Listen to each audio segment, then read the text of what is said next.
জীবনে যত সুন্নাহ মানবেন, রাসূল সাল্লাল্লাহু আলাইহি ওয়াসাল্লামের সুন্নাহ আছে যেখানে বরকত আছে, যেখানে সুন্নাহ সেখানেই বারাকা, সেখানে আপনি বারাকা পাবেন। যে কোনো সুন্নাহ, like Sunnah of eating, Sunnah of sleeping, Sunnah of travelling, Sunnah of trading, খাওয়া, ঘুমানো, সফর করা, ব্যবসা, কাজ করা, যে কোনো কাজের ক্ষেত্রে সুন্নাহ মানলে ওটার মধ্যে বরকত আছে না নাই? এই সুন্নাহর সাথে সবসময় নিজেকে জড়িয়ে রাখা। যেমন সুন্নাহ অফ ইটিং, খাওয়ার সময় সুন্নাহ মানলে কি বরকত পাওয়া যায়? দেখেন, এক সাহাবী এসে বলল, ইয়া রাসূলুল্লাহ, ইন্না নাআকুলু ওয়া লা নাশবা। হে আল্লাহর রাসূল, আমরা খাই কিন্তু পেট ভরে না। এরকম অনেক সময় হয় না? হয়। কার কার হয় দেখি? খাইলেও পেট ভরে না, দেখি কার কার। সাহস করে দিয়ে একজন হাত তুলেও ফেলছে। ঠিক আছে, সৎ সাহসের জন্য ধন্যবাদ। হতে পারে যারা কাজ করে বেশি, চিন্তা করে বেশি, ক্ষুধা লাগে। নট নেসেসারি যে আপনার অনেক দৌড়াইতে হবে, এক্সারসাইজ করতে হবে না। আপনি ব্রেন স্টর্মিং করলে ক্ষুধা লাগবে। আমি নিজেও ফিল করি, যখন কোনো কিছু নিয়ে খুব ভাবি তখন ক্ষুধা লাগে, এটা হয়। তো সাহাবীরা কি চিন্তা করেন, কি সিম্পলিস্টিক লাইফ লিড করতো। মনে যা আসছে নবীরে বলে ফেলছে, এ রাসূলুল্লাহ, ইন্না নাআকুলু ওয়া লা নাশবা। রাসূল, আমরা খাই কিন্তু পেট ভরে না। পেট ভরে না কেন? রাসূল সাল্লাল্লাহু আলাইহি ওয়াসাল্লাম দেখেন কি বলে। রাসূল সাল্লাল্লাহু আলাইহি ওয়াসাল্লাম বললেন, লাআল্লাকুম তাআকুলুনা মুতাফাররিকিন। মনে হয় তোমরা একা একা খাও, একসাথে খাও না। মনে হয় তুমি একা একা খাও, মেবি ইউ ইট অ্যালোন।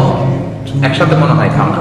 ওই সাহাবী বলে, না, হ্যাঁ ইয়া রাসূলুল্লাহ, আমি আসলে একা একা খাই, অন্যদের সাথে বসে মিলেমিশে খাই না। তখন রাসূল সাল্লাল্লাহু আলাইহি ওয়াসাল্লাম খাবারের সুন্নাহ শিখিয়ে দিলেন, দ্য এটিকেটস অফ ইটিং। তিনি বললেন, ইজতামিউ আলা তাআমিকুম, না না না, একা একা খেও না, খাবার নিয়ে একসাথে সবাই বসবা।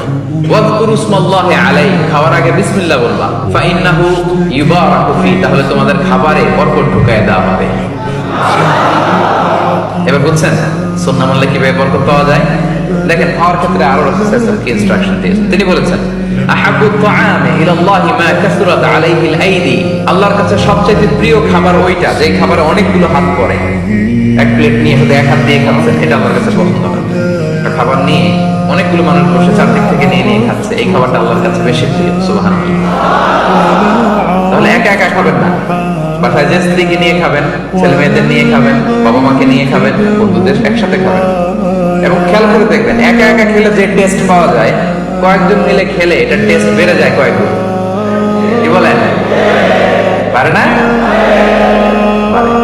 দেখবেন, খেয়াল করে দেখবেন, তাহলে বেশি বরকত।